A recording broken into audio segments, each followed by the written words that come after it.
బ్రహ్మశ్రీ అవధాన తిలక బిరుదాంచితేన ముత్యంపేట గౌరీశంకర శర్మ సంస్కృతాంధ్ర పండితవర్యేణ సహ సంభాష సంస్కృతం వార్తావాహిని ప్రవాచక విశ్వంభర శర్మ ముఖాముఖి ప్రశ్నోత్తర సాక్షాత్కార. మహోదయ, అయ్యా చెప్పండి. ప్రస్తుతం మొన్న ఒక మహిళ ఓ 2-3 మాధ్యమాలలో అసలు సంస్కృతానికి అక్షరాలు లేవు, అసలు సంస్కృతం వల్ల ప్రయోజనం లేదు, సంస్కృతం అసలు ఎక్కడ లేదు ఇప్పటి వరకు, అసలు ఈ అక్షరాలు గాని అదొక డౌట్ మహోదయ. అసలు ఈ అక్షరాలు, ఈ పదాలు, ఈ వాక్యాలు, ఈ సందులు సమాసాలు, ఈ అచ్చులు హల్లులు అసలు ఎక్కడి నుంచి వచ్చినాయి, ఏ భాష నుంచి వచ్చినాయి, దీనికి అసలు మూలాధారం ఏంటో మీ మాటలు తెలియదు. తప్పకుండా మీరు మాట్లాడిన మాటల్లోనే ఉంది అక్షరం. అక్షరం అంటే ఏంది? సంస్కృత పదమే, క్షరం కానటువంటిది. ప్రయోజనం అన్నారు, ప్రయోజనం అంటే ఏంది? సంస్కృత పదమే. ఒక్క మాట సంస్కృత పదాలు లేకుండా మాట్లాడండి చూద్దాం. కేవలం తెలుగు పదాలతోనే, అచ్చతెలుగు పదాలతోనే మాట్లాడండి. మాట్లాడగలుగుతామా మనం? జీవనం చేయలేం మనం.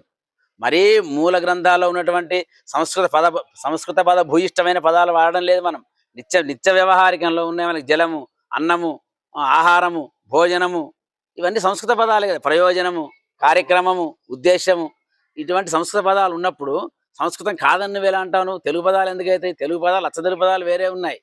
నువ్వు ఒక పర్వతము అంటే కొండ అనాలి, అట్లా వాడతాం తెలుగు పదాలు. కాబట్టి అచ్చులు అల్లులు సంస్కృతం నుంచే వచ్చినటువంటి శబ్దాలవి. ఎందుకంటే అచ్చు అన్నాం, ఆ నుండి చా వరకు. ఇది మనకు ఐముండ్రులకు ఏవోంగు మాహేశ్వర సూత్రాలు ఉన్నాయి కదా. నృత్తావసానే నటరాజరాజో ననాదఢక్క నవపంచవారం ఉద్ధర్తుకామాన్ సనగారి సిద్ధాన్ ఏతద్విమర్శే శివసూత్రజాలం. దీనికి శివసూత్రజాలం అని పేరు కూడా ఉంది. అచ్చు అంటే దానికి మనం ఆ నుండి చకారం వరకు ఉన్నటువంటివి అచ్చులు, హా నుంచి లా వరకు ఉన్నటువంటి హల్లులు. ఈ అచ్చు హల్లు అనేటువంటి సంస్కృత పదమే. సంస్కృతం కాకుండా తెలుగులో చెప్పు చూద్దాం. ఎలా చెప్పగలుగుతాను? చెప్పలేవు. ఆ ప్రత్యాహారం దాంతోనే ప్రారంభమవుతుంది కదా. ఆ నుండి చా వరకు ఉండేటువంటిది అచ్చులు, హా నుండి లా వరకు ఉన్నది హల్లులు. కాబట్టి అచ్చులు హల్లులు అనేటువంటి సంస్కృతం నుంచి వచ్చినటువంటివే. అసలు పదాలు అక్షరాలన్నీ సంస్కృత పదాలే, అక్కడి నుంచి వచ్చినటువంటివే. దంత్యాలు, ఓష్ట్యాలు, తాళవ్యాలు, ఒక పండ్ల నుంచి ఒక శబ్దం వస్తుంది, నాలుక నుంచి కొన్ని అక్షరాలు వస్తాయి, గొంతు నుంచి కొన్ని అక్షరాలు వస్తాయి. ఇవన్నీ సంస్కృత మన దేహమంతా సంస్కృతమయమే.